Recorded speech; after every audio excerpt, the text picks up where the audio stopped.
Siyanibingelela nonke balaleli nani babukeli egameni lika Jesu Kristu oyinkosi nomsindisi. Siyambonga uNkulunkulu namanje emini osivusile ekseni ungakhona uhlakanipha nokuqonda kwethu kepha kungumusa nothando oluvele emazulwini. uJesu Kristu uyinkosi nomsindisi. Izwi lenkosi uJesu Kristu leli olilalele lapho sishumayela khona ivangeli lombuso wezulu. Kube ngukuthethelelwa kwezono nokubhabhadiswa egameni lika Jesu Kristu kulabo abanofakazi nalabo abafisa ukubhabhadiswa egameni lika Jesu Kristu, nalabo uNkulunkulu asezambulile empilweni yabo wakunika ubufakazi ukuba ukuthule kuzo zonke izindlela ezilalele, ngoba uNkulunkulu uyakhuluma ngezikhathi zonke kubantu ebabizele kuphendukeni nasekugwemeni kulaka lakho intukuthelo yakhe ephenjiwe ngaphansi komhlaba ushisa umhlaba nesisekelo sawo. Kinina nonke imininingwane engaxhumana nathi kuyo ngizokala nge-email address ethi izwilenkosi.ujesukristu@gmail.com izwilenkosi.ujesukristu@gmail.com no my cell phone number no my WhatsApp number la ungakwazi ukuxhumana nathi khona ethi 066 566 9245 066 566 9245.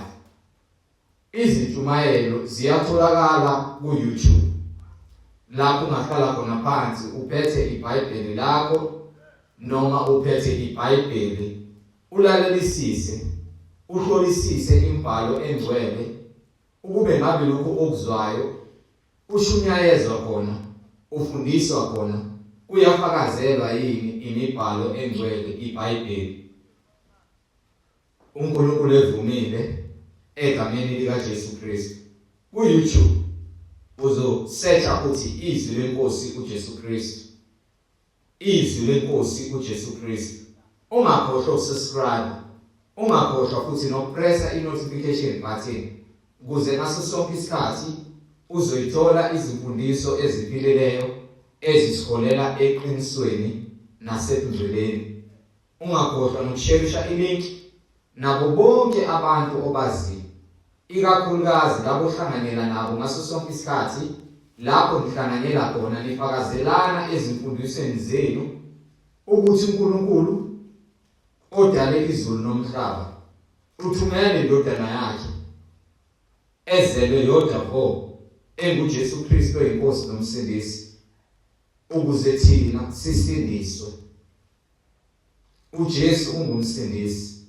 So sharisha ilink nabo bonke abantu baziyo izwi lenkosi uJesu Kristu, izwi lenkosi uJesu Kristu. Ake sigobise amakhanda sibonge kwabothu semazulwini ngalesikhathi samanje asiphe sona ukuze sikwazi ukufinyelela ezwini leqiniso. Ake sigobise amakhanda. Baba wethu osezulwini, yise wenkosi yethu Jesu Kristu, uNkulunkulu namandla, wena wedwa odale izulu nomhlaba, malungcoliswe elakho igama.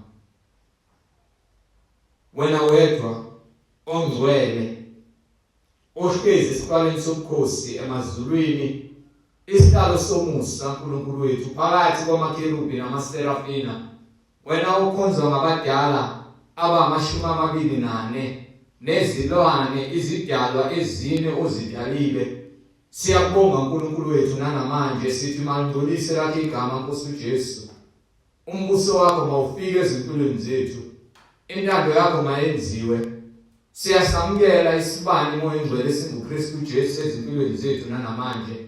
Soka uNkulunkulu amagebe ethu nezingqondo zethu siyazinikela. Siyacela uNkulunkulu singabi ngontamo olukhuni, kepha izwi lakho elicije ngaphezu kwenkemba echithe inhlangothi zombili Malihlabe lihlukanise lahlulele limbule uKristu Jesu esibane sezwe.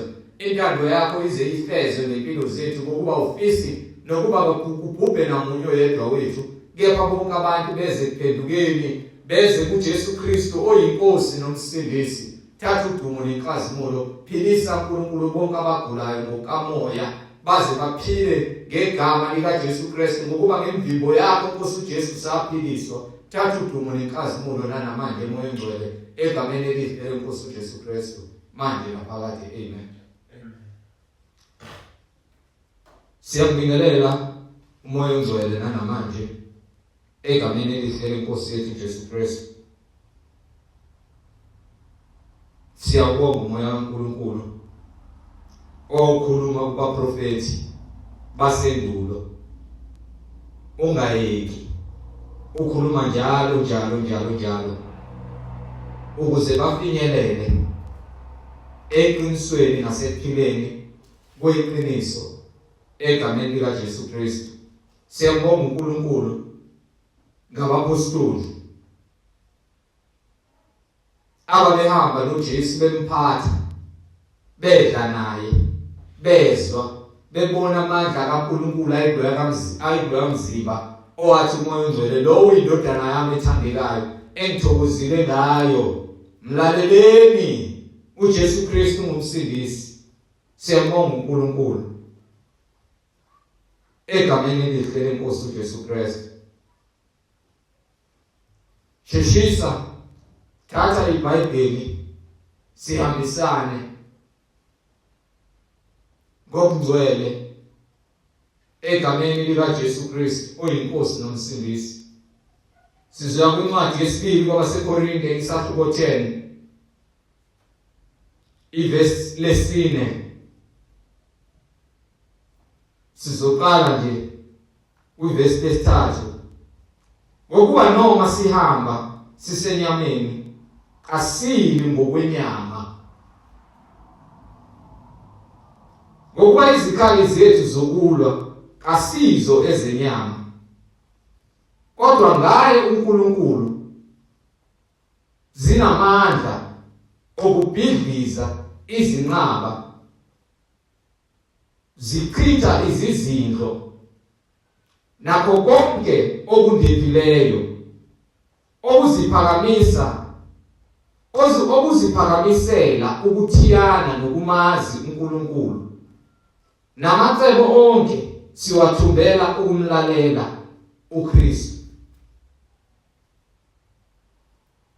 Izikhali zethu mayichaza uvesi 3 ngokuba sihamba sisenyameni asili ngokwenyama.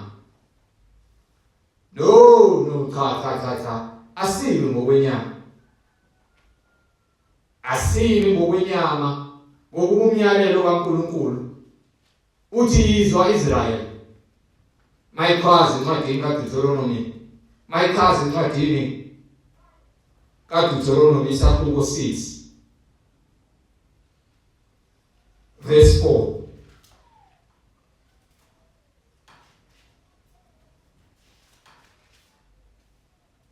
Uthi yizwa Israyeli, uJehova uNkulunkulu wethu, uJehova munye.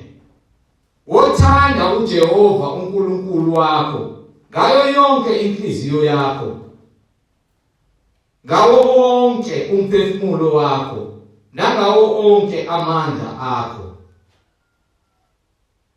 Lamazwi engikuyala ngawo namuhla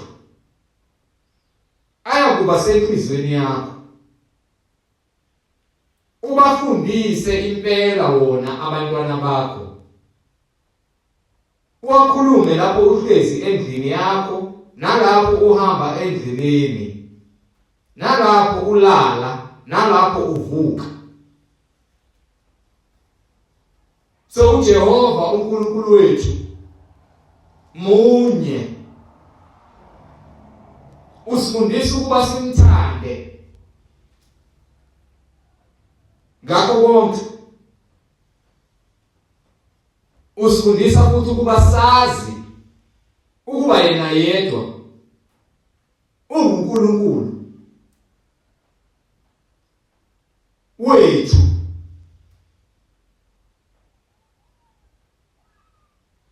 Okwesibili, ukuba sithande omakhelwane wethu njengoba yena simthanda. Uma sithi siyamthanda uNkulunkulu, simelwe futhi nokuthanda omakhelwane bethu. Ethi incwadi yabaseKorinte, ningabi nacala lani nakubani, kuphela elokuthandana. Singabi nacala lani nakubani, kuphela elokuthandana. Ilona cala, iyona nto lesingabantwana bakaNkulunkulu ekumele iphile ezimpilweni zethu, ukuba singasoleki,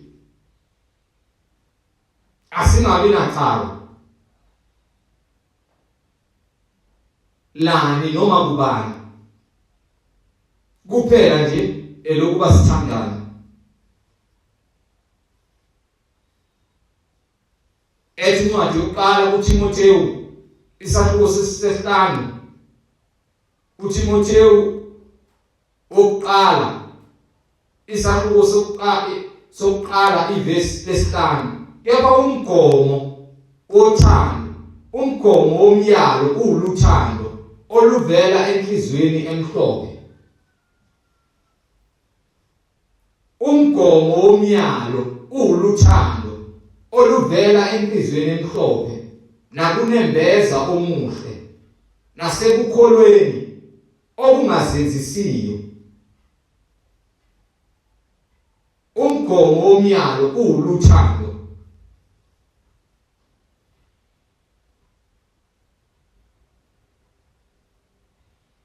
oluvela enhliziyweni emhlophe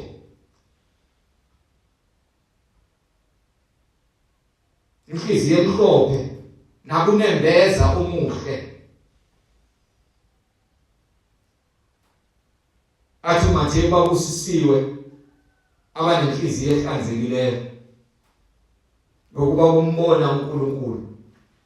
Incwadi kaMathewu isahluko sesi-5 lapha kovesi 8,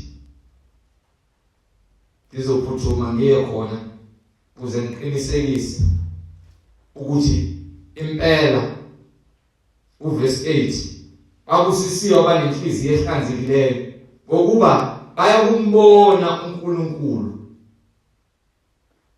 Babusisiwe abanenhliziyo ehlanzekileyo, iyona nhliziyo le emhlophe nakunembeza omuhle nasekukholweni okungazenzisiyo.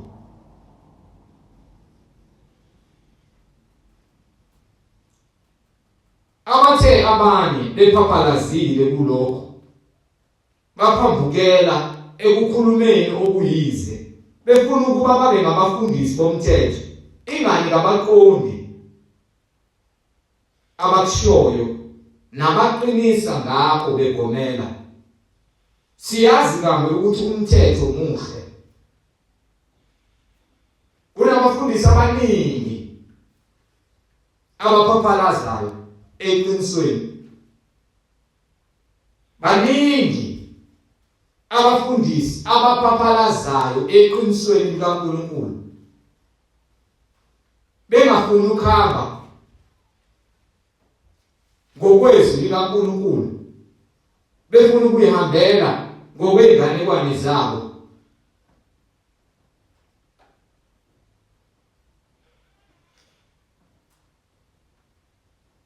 Incwadi yokuqala kaJohane isahluko sokuqala verse 5 ithi, nanti izwi esalizwa kuye silishumayeza lona lokuthi uNkulunkulu ngukukhanya, ubumnyama abukho kuye nakanye.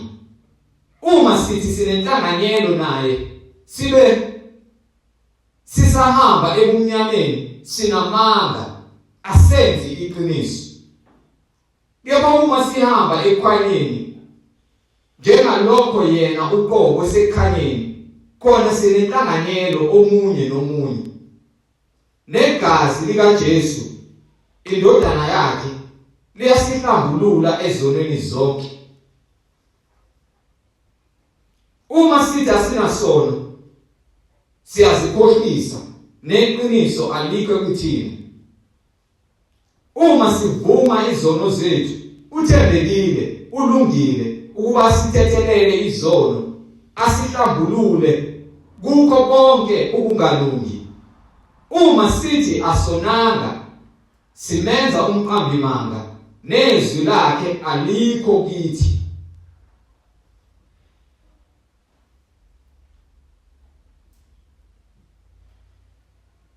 Siyazi ukuthi umthetho, incwadi yokuqala waseKorinti sokuqala verse 8, siyazi kambe ukuthi umthetho muhle nxa umuntu ewusebenzisa ngokomthetho, ekwazi lokhu ukuthi umthetho awumiselwanga olungileyo. Umthetho awumiselwanga olungileyo, umiselwe abangenamthetho namahlongandlebe nabangamesabi uNkulunkulu, nabayizoni, nabahlanzisayo, nabadumazayo, nababulali boyise, nababulala abantu, nezifebe, nabesilisa abalalanayo, nabathumbayo, nabathumba abantu, nabaqambimanga, nabafungela amanga, noma kungaba khona okuphambene nesifundiso esiphilileyo. Verse 10, nezifebe, nabesilisa abalalanayo, nabathumba abantu, nabaqambimanga, nabafungela amanga, noma kungaba khona okunye okuphambene nesifundiso esiphilileyo ngokwevangeli lenkazimulo kaNkulunkulu okongekayo engaphathiswa lona mina. So sinokuqonda la, sinokuzwa ukuthi ngokwevangeli likaNkulunkulu, ngokwezwi likaNkulunkulu, njengoba ichaza nje uJohane wokuqala isakhiwo sokuqala ivesi lesihlanu, kuthi nanti izwi esalizwa kuye silishumayeza lona.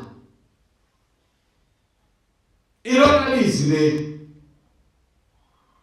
Umthetho awudalelwanga umuntu olungileyo, but udalelwe izaphula mthetho. Ngoba incwadi yokuqala yabaseKorinte yokuqala ithi abalungileyo bophila ngokukhulu, okholwayo olungileyo uphila ngokukholwa, olungileyo uphila ngokukholwa.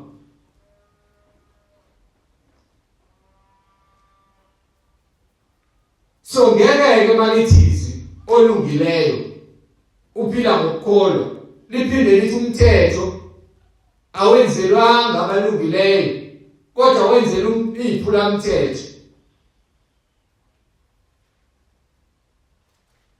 Iziphula mthetho ziphula umthetho kaNkulunkulu. Ilona lizwi leli elishunyayelwayo aqinisa ngalo incwadi kaTimothi.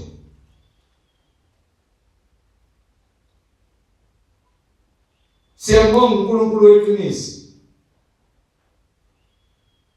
egameni likaJesu Kristu oyinkosi nomsindisi. Siyambonga uNkulunkulu ngoba munye mawukuthi sonke siyakholwa uNkulunkulu odala izulu nomhlaba. Ngoba baningi abantu abathi bayakholwa uNkulunkulu odala izulu nomhlaba.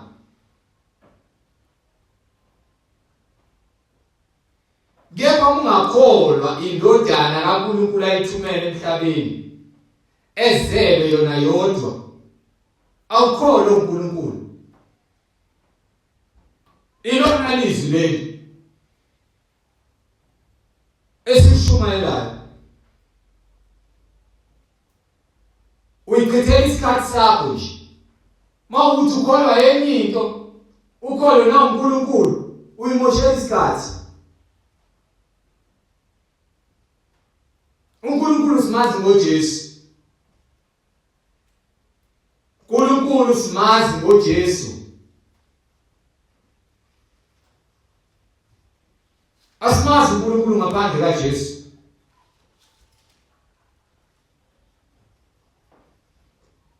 uNkulunkulu simazi ngoJesu. Incwadi kumaHebheru isahluko sokuqala verse lesibili lithi egcineni kwale mihla ukhulumile kithina ngendodana ayimise ibe yindlalifa yakho konke owadala ngayo futhi izwe yona ethi ingukumenyezela kwenkazimulo yakhe ifuze yena uqobo iphasa konke ngezwi lamandla ayo isiyenzile ukuhlanzwa kwezono yahlala ngakwesokunene somkhulu kweliphezulu seyaba nkulu kunezingelosi njengalokhu igama eliyifa layo likhulu kunelazo.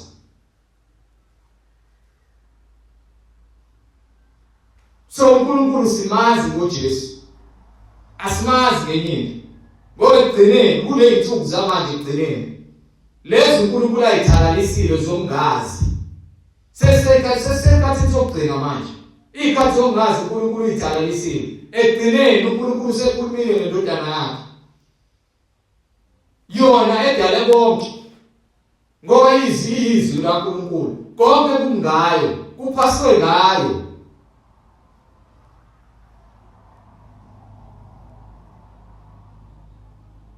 Yona ethi ingukumenyezela kwenkazimulo yakhe. Amandla kaNkulunkulu siwabona ngoJesu. Alikho elinye igama engaphezu kwegama likaJesu. uJesu ngukuphila okuphakathi.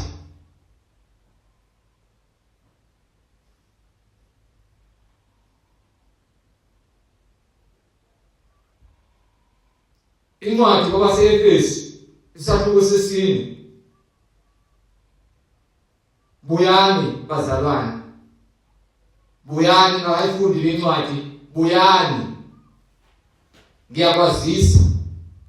Mawuthi ukholwa uNkulunkulu owadala izulu nomhlaba, buya kuJesu. uJesu uyena ungumsindisi.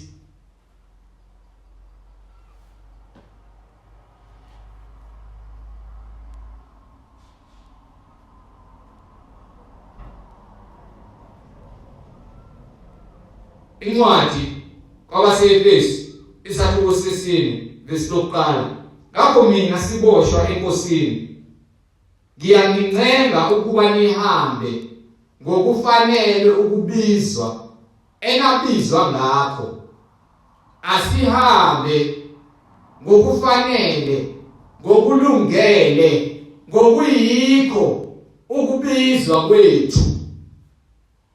Mawuyibiza ngomzalwane, hamba ngokufanele.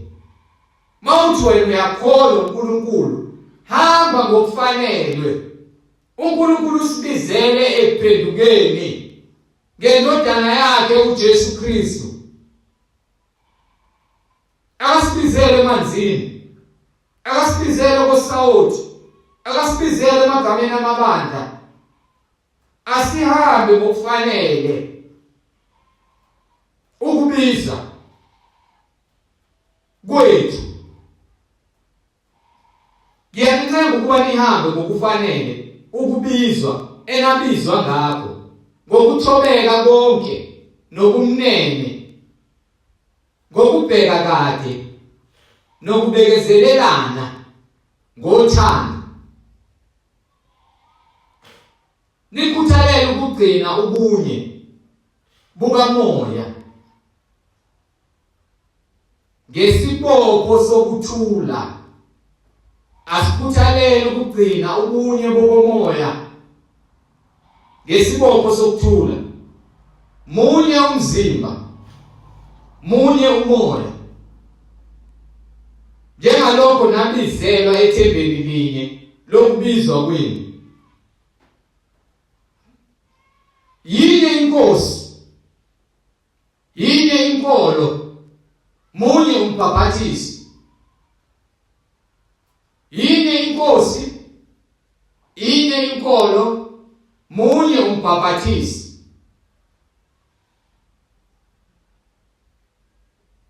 Njengoba inkosi uJesu Kristu uyinkosi, ayikho enye inkosi ekhona ngaphandle kukaJesu.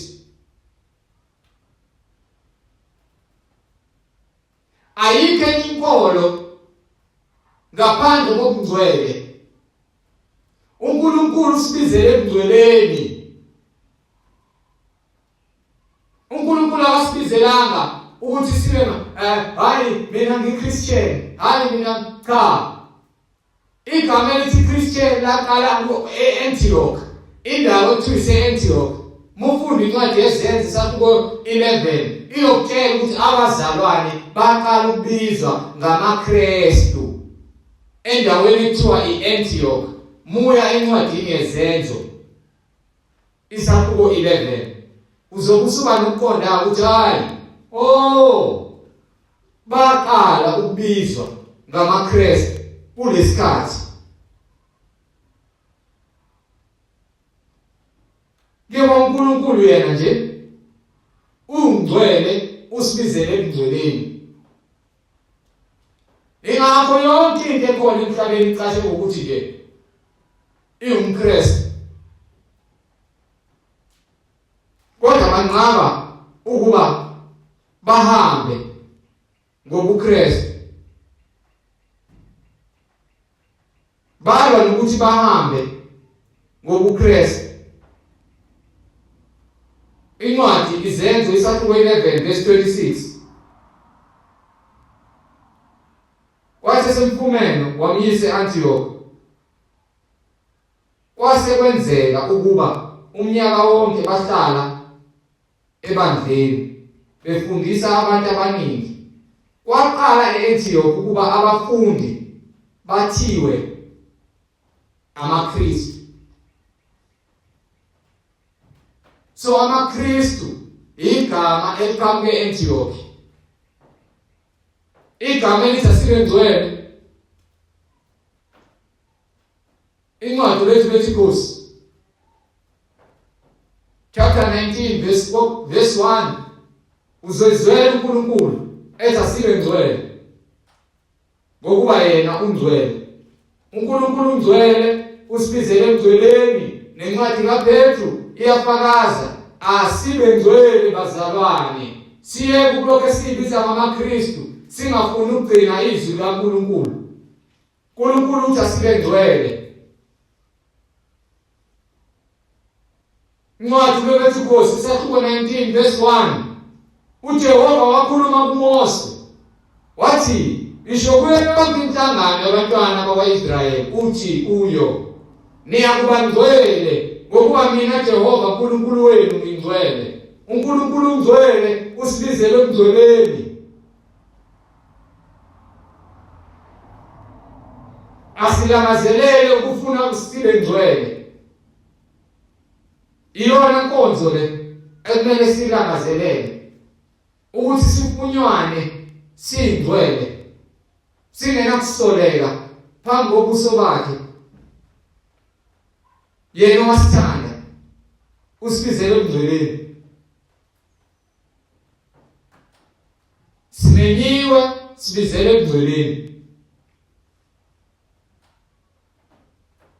asiqonde izikhali zethu.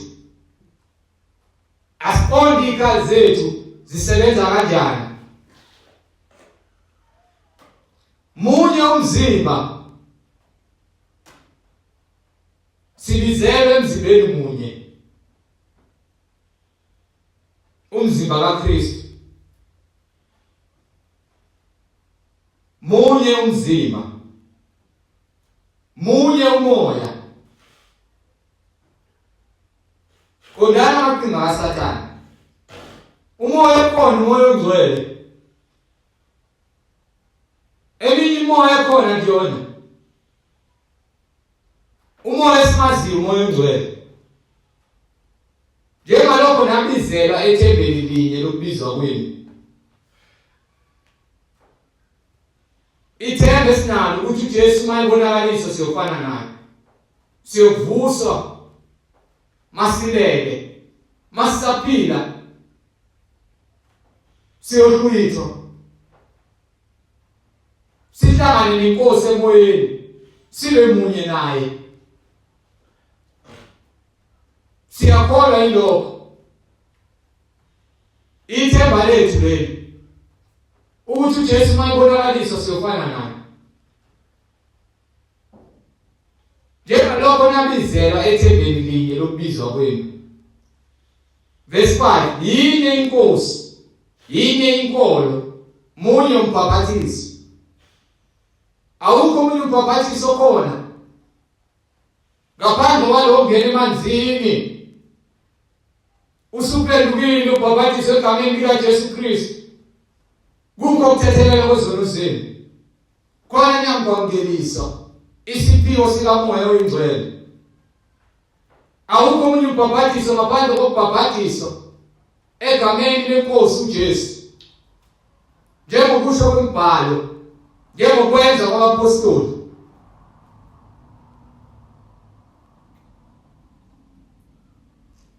Munye uNkulunkulu. So wena ukuthi ukholwa uNkulunkulu owadala izulu nomhlaba. Kwenziwa yini wenza izinto uNkulunkulu angayifuni ezisinengiso kuyena?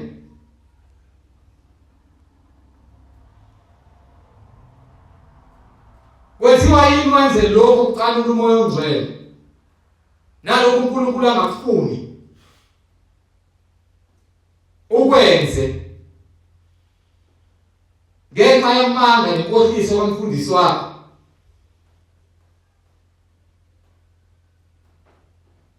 Konzi ithixo, qabula ithixo, nikhonze osawoti, nishisa impepho, nigqoke intambo okhalweni, nigeze ngamanzi kuthiwa angcwele. Awekho amanzi angcwele. Amanzi uNkulunkulu wadala ukuthi asosebenzise. Wena mwazi ukuthi khona amanzi angcwele, uluthekile engqondweni yakho. Ukhanya akafiki kuwena, uhambe kumnyameni. Ukhanya akafiki kuwena, uhamba ebumnyameni. Munye uNkulunkulu, verse 6. Uyise wabo bonke, ophezu kwabo bonke, okubo bonke, ophakathi kwabo bonke.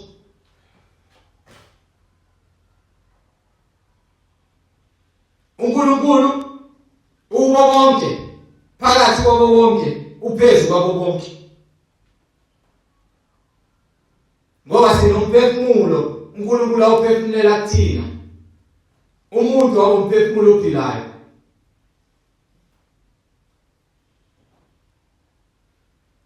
Qonda ukuthi ngokuba noma sihamba sisenyameni, kasili ngokwenyama. Incwadi yesibili kwabaseKorinti isahluko 10 verse 4.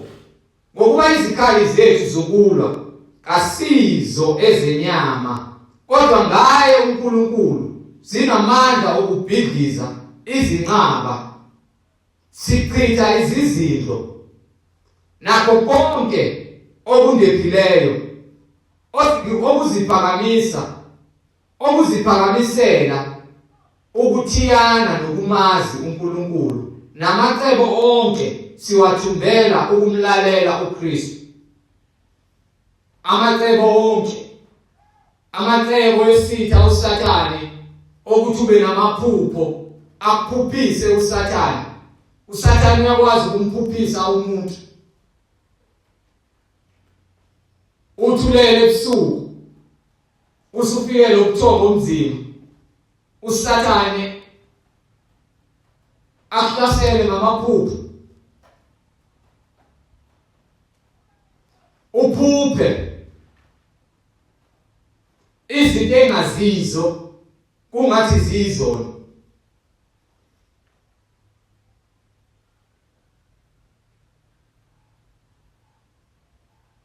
Amacebo onke kaSathane siwathumbela ukumlalela uNkulunkulu. Amacebo kaSathane iwona lawo kwenza uphuphe umuntu wakini ongasekho, ehlezi eduze kombhede wakho engasho lutho. Uzuhambe uyofuna kwaba namadlozi nabathakathi, ngoba uSathane uzela ngamacebo. Uzela ngamacebo uSathane.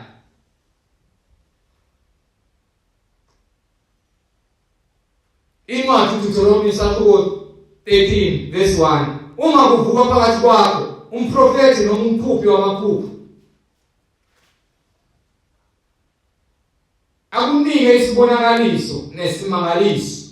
Isibonakaliso noma isimangaliso akhulume ngaso kuwe, bese senzeka athi masilandele abanye uNkulunkulu ongabaziyo sibakhonze.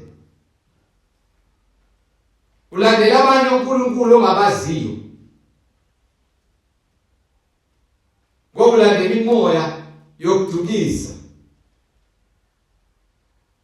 Ulandela imoya yokudukisa. Kuyini ngobafileyo ngabaphilayo? Abantu bayofuna uNkulunkulu wabo yini? Abantu abayofuna uNkulunkulu wabo yini?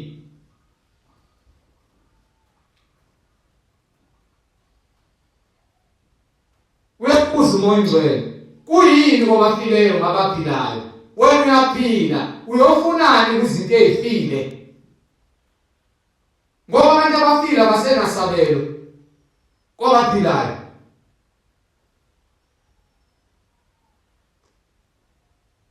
Ithi incwadi kaIsaya Isabuko 8 verse 19. Lapho bethi nifunani kwaba namadlozi nakubathakathi, ababethi imimlozi benyenyeze, pho abantu abayikufuna uNkulunkulu wabo yini? Yini ekhulu ukuthi uguqe ngedolo ubuze uNkulunkulu? Incazelo yamaphupho ayiqhamukile kuNkulunkulu.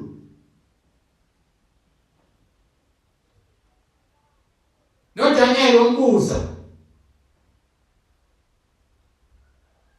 wabuza ebuza uFaro, uNkulunkulu uzochazela iphupho lakho. Incazelo yamaphupho noJosefa uyamtshela uFaro, incazelo yamaphupho iqhamuka kuNkulunkulu. Umuntu udalwe uNkulunkulu. Emthethweni nasebufakazini impela lelizwe abalikhulumayo alinakho ukusa. Into engenakho ukusa, into engenangqondo, ayinakho ukuqonda lento umuntu asuwenze. Hayi umprofeti usebenzisa amanzi. Yimuphi umprofeti kaNkulunkulu wayesebenzisa amanzi? Hayi umprofeti uthi ngiyoza nekhandlela nemali. Imuphi umprofeti kaNkulunkulu osebenzisa amanzi?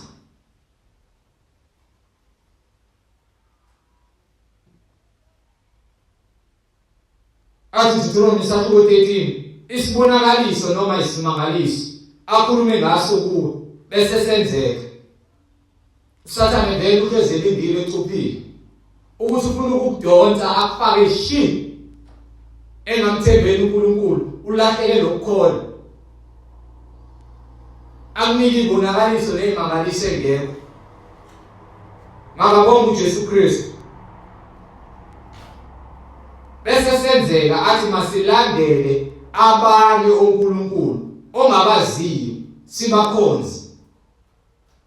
Awungalandela amazwi alomprofeti noma lo mphuphi wamaphupho.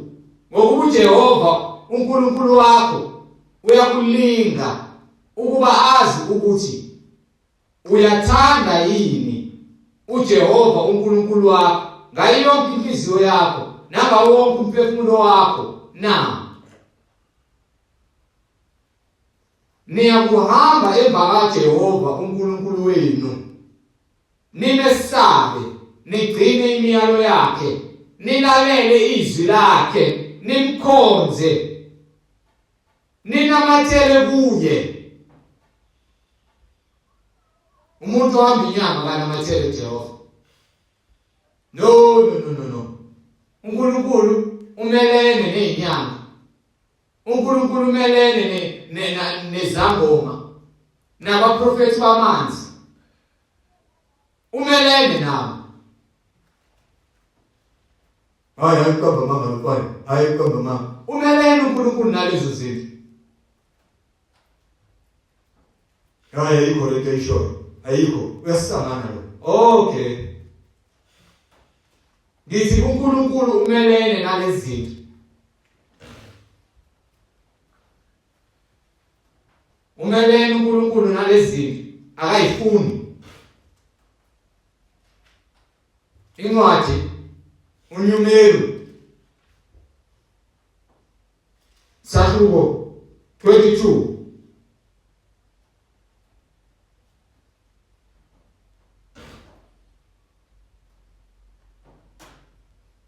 uNkulunkulu umelene nalezinto akazifuni.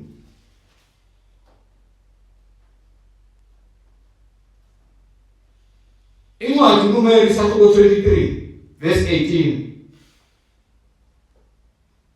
Wayesethatha isisho sakhe wathi, vuka Balaki, uzwe, ngilalele wena ndodana kaSipori. uNkulunkulu akasiyo umuntu kuba aqambe amanga, nandodana yomuntu kuba azisole. Ushilo angayi kukwenza na?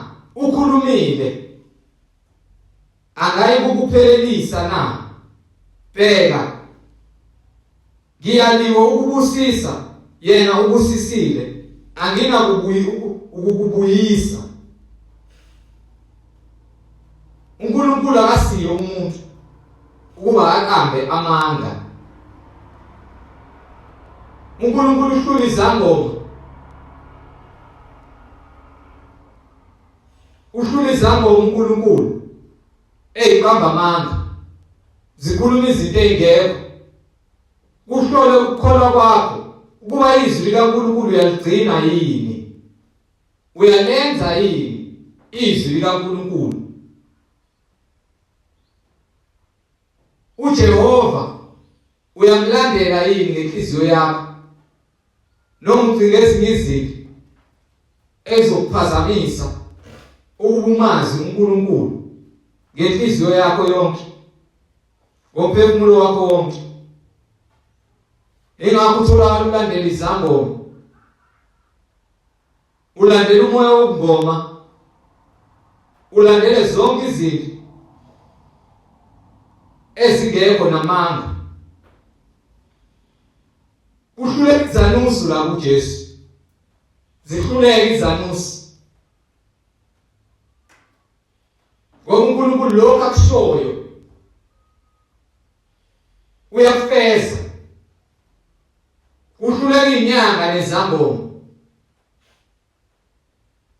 Naku kwahluleka oBalaki. Bahluleka. Yini uNkulunkulu weqiniso. uNkulunkulu womusa.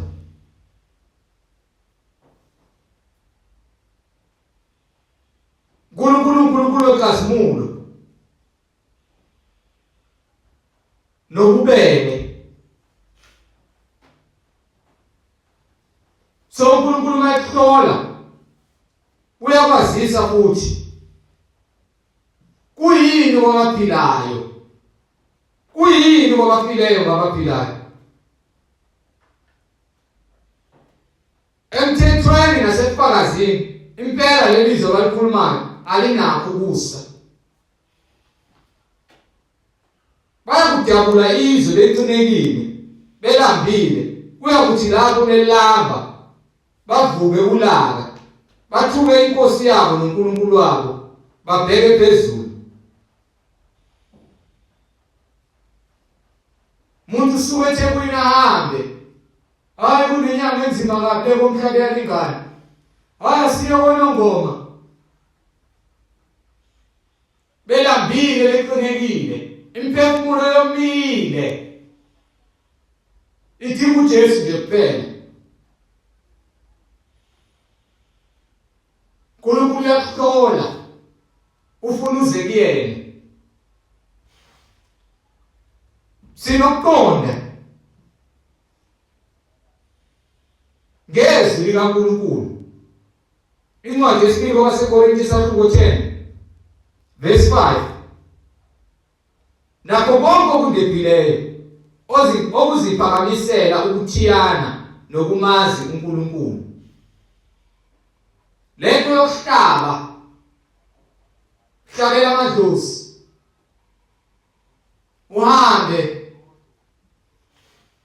ukhonze uphethe amakhandlela nama-uniform lawa enwagqokayo, nifaka amarusali,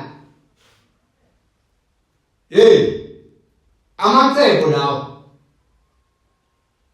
amacebo, imimoya ezama ukuyiphakamisa, izama ukuziphakamisela nokuthiyana nokumazi uNkulunkulu. Isikhubekiso lesi izokuthiya lento ikhiphe endleleni yokuthanda uNkulunkulu ngenhliziyo yakho yonke, ngengqondo yakho yonke, nangomphefumulo wakho wonke. Kepha lento izokukhipha kulokhu umthemba uNkulunkulu nokuthi umfune esandokutholakala. Asifune uNkulunkulu esandokutholakala, asimfune uNkulunkulu esandokutholakala. Singalutho uSathane nazo zonke izinto azenzayo. Asimfune uJehova esandokutholakala.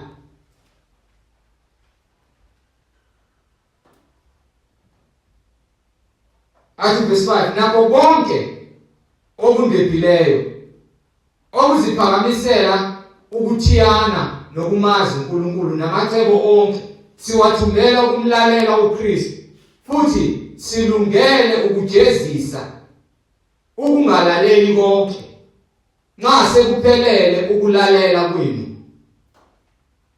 Simisela ukujezisa ukungalaleli konke. Njani na ukushumayela ivangeli leqiniso? Sithi phumani kulezinto ezingenamsebenzi, phumani kukholo oluyize olungenazithelo oluthumba izimpilo zabantu zithumbele kumnyameni. Phumani sizimisele futhi silungele ukujezisa ukungalaleli konke nxa sekuphelele ukulalela kwenu. Ungalaleli ayikho lento usindisiwe, kepha hayi ayikho inkinga nabangasekho abanankinga ungabenzela izinto abayidingayo. Ayikho leyo nto, amanga inkohliso awukasindiswa. USathane usakubophile ukuthumbile ngenkohliso. Simisele thina ukumelana namanga nalento kholo yona esemqondweni wakho engekho ezwini likaNkulunkulu. Simisele ukuthi cha unamanga, uSathane usabusa la empilweni yakho. Phenduka ubhabhadiswe egameni likaJesu Kristu. Simisele nokuthulisa zonke izinto zamanga zokuthi ingane emisanduzalwa ayipapazwe ngamanzi. Inikwe igama elisha, kuthiwa uyayibhabhadiswa. Cha, ayibhabhadisiwe leyo ngane. Umuntu uma ayibhabhadiswa ungena wonke umzimba emanzini, avume izono zakhe, abhabhadiswe egameni likaJesu Kristu. Simisele nokuthulisa ngeBhayibheli. Simisele ukujezisa ngezwi likaNkulunkulu, ungalaleli konke.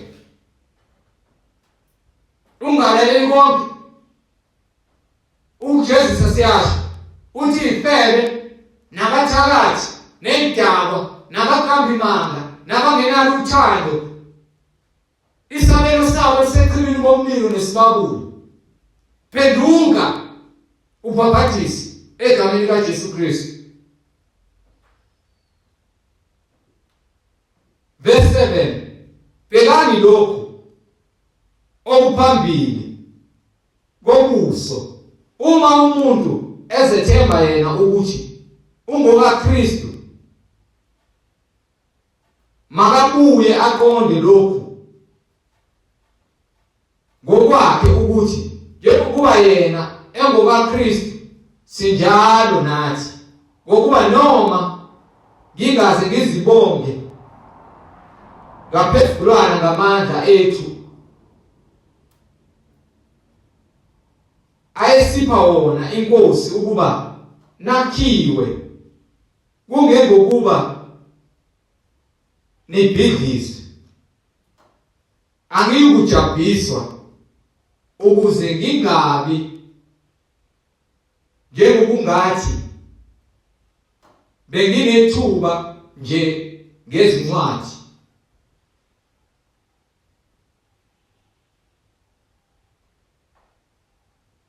Ngokuba noma, verse 8, ngokuba noma ngingaze ngizibonge ngaphezulwana ngamandla ethu eyasipha wona inkosi ukuba nakhiwe, kungengokuba nibhidliswe.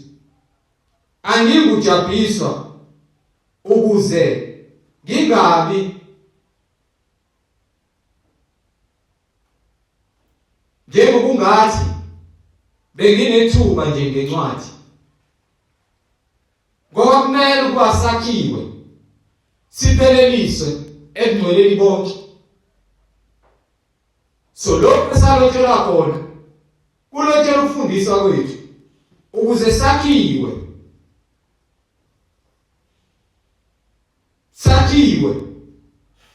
sipheleliswe ekungcweleni bonke. Incwadi yokuqala kaJohane isahluko sesibili verse 8, futhi nginobele verse 7, bathandekayo angikulobela umnyalo omusha kodwa umnyalo omdala elinawo kwasekuqaleni. Umnyalo omdala uyizwi enalizwayo,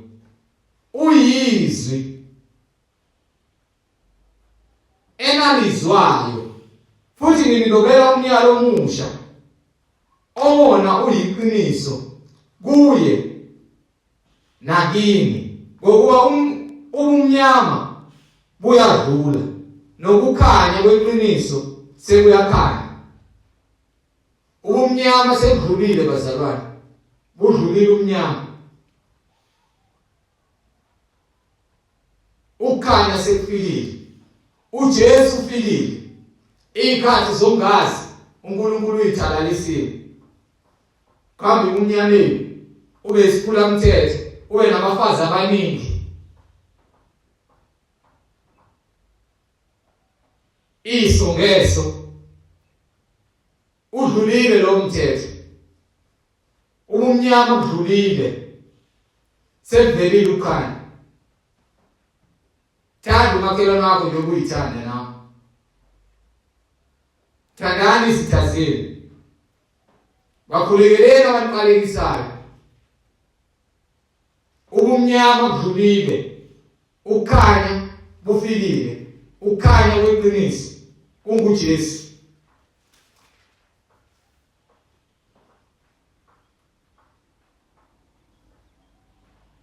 Incwadi ngokukaMateyu isahluko sesihlanu verse 44. Kepha mina ngithi thandani izitha zenu, nibabusise abaniqalekisayo, nibaphathe kahle abanizondayo, nibakhulekele abanizingelayo, ukuba nibe ngabantwana bakayihlo osezulwini, ngokuba yena uphumisa ilanga lakhe phezu kwababi nabahle, anise imvula phezu kwabalungileyo nabangalungile. Ubumnyama kudlulile, fikile ukhanya. Fikile ukhanya kweqiniso. Sekuyakhanya. uJesu Kristu ngumsindisi, uJesu Kristu uyinkosi. Lo muntu usekukhanyeni ebezonda umzalwane wakhe usesebumnyameni kuze kube kalokho. So wena oyibiza ngumKristu ungakhulumisani nomakhelwane wakho usahambe kumnyameni. Wena othi ngumKristu osanamagugu enhlizweni yakho uhambe kumnyameni. Usasemnyameni. Ukhanya awakavumeli isebenze empilweni yakho. Usahambe kumnyameni kuze kube kalokho. Verse 10. Othanda umzalwane wakhe uhlala ekukhanyeni. Akukho ukukhubekile. Akukho sikhubekiso kuye. Kepha ozonda umzalwane wakhe usekumnyameni, uhambe kumnyameni, akazi lapho eya khona, ngokuba kumnyama bubuphuthekisile amehlo akhe. Umuntu onenzondo usahambe kumnyameni, ongenalo uqolo usahambe kumnyameni. Umnyama buphuthekise amehlo akho.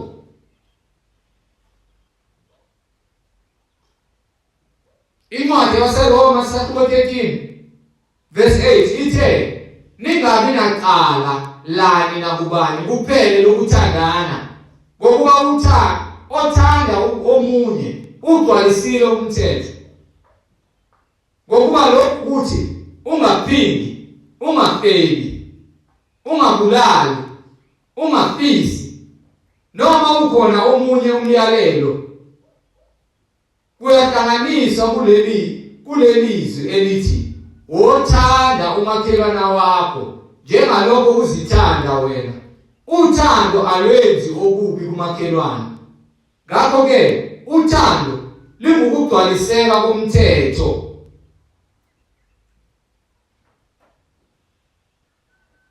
Uthando lingukugcwaliseka komthetho.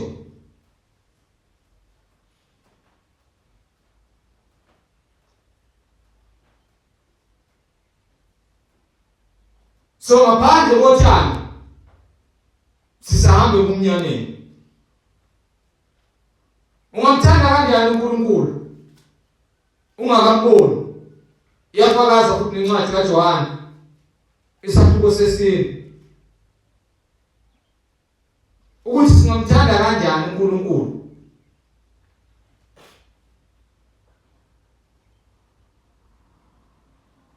Incwadi yokuqala kaJohane isahluko sesine verse 7, bathandekayo masithandane ngokuba uthando luvela kuNkulunkulu. Nabo bonke abathandayo bazelwe nguNkulunkulu, bayamazi uNkulunkulu. Ongathandiyo akamazi uNkulunkulu, ngokuba uNkulunkulu uluthando. Uthando lukaNkulunkulu lwabonakalisa kithi ngalokhu ukuthi uNkulunkulu wathumela ezweni indodana yakhe ezelwe yodwa ukuba siphile ngayo. Uthando lukulokhu, kungesikho ukuthi thina samthanda uNkulunkulu, kepha ukuthi yena wasithanda thina wathuma indodana yakhe ibe inhlawulo ngezono zethu. Bathandekayo, uma uNkulunkulu wasithanda kanjalo, nathi simele ukuthandana. uNkulunkulu akazange abone umuntu. Uma sithandana, uNkulunkulu uhlala kithi, nothando lwakhe luphelele kithi. Ngalokho siyazi ukuthi sihlala kuye naye ukithi, ngokuba usiphile okomoya wakhe. uNkulunkulu usiphile umoya ongcwele. Thina sibonile, siyafakaza ukuthi uyise wayithuma indodana ibe ngumsindisi wezwe. uJesu ngumsindisi wezwe. Lokho ovuma ukuthi uJesu kuyindodana kaNkulunkulu uhlala kuye naye uNkulunkulu. Thina siyalwazi, sikholwa yilo loluthando uNkulunkulu analo kithina. uNkulunkulu uluthando, nohlala othandweni uhlala kuNkulunkulu, noNkulunkulu uhlala kuye. uJesu sihlalane kimi, nami ngihlale kini. Ngaphandle kwami ningenze lutho. Uma igatsha lingahlali kuKristu liyanqunywa,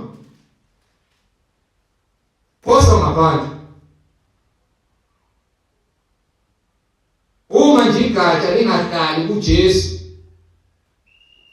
liyanqunywa, lelo gatsha liphoswe ngaphandle. Incwadi kaJohane isahluko 15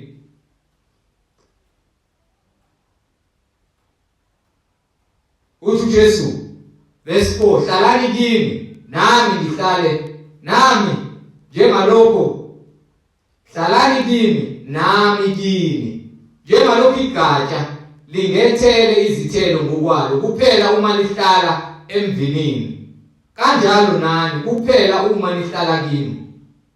Mina ngingumvini, nina ningamagatsha. Ohlala kimi nami kuye, lowo uthela izithelo eziningi, ngokuba ngaphandle kwami ningethele lutho.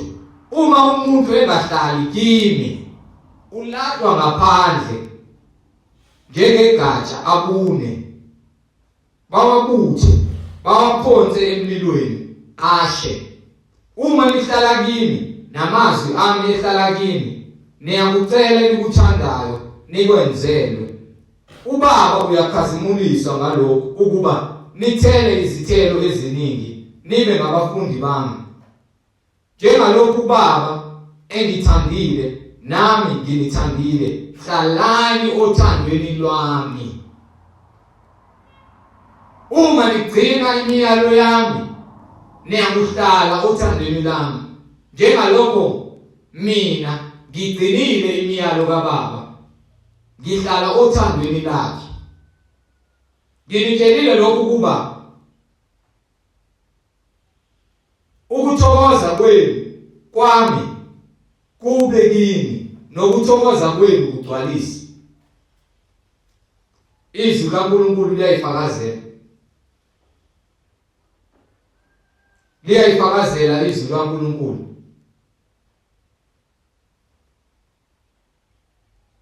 Asihlale othandweni lukaNkulunkulu. Asihlale othandweni lukaNkulunkulu.